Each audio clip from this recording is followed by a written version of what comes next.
Hello everyone. Today I will show you how to change the chat theme on Instagram. This is a very simple process, so let's directly move to my mobile screen. First of all, open the Instagram application and then click on the message icon in the top right corner. Here, select any user to whom you want to change the chat theme. Once you are in the chat section, click on the profile icon at the top. Now you can see the option for the theme. So click on it and go inside, and as you can see, there are so many different theme options. Just click on the theme that you want to add and click on Select to add it finally. Now go back to the chat section and see that the theme has been changed successfully.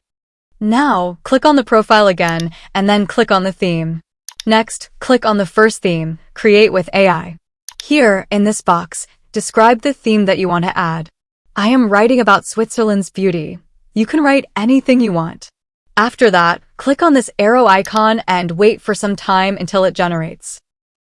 Once the theme is generated, click on Next, which is at the top right, and then just click on the Create button and go back to the chat section. Now, you can see that the AI-generated theme has been added successfully. If you found this video useful, please do like and subscribe.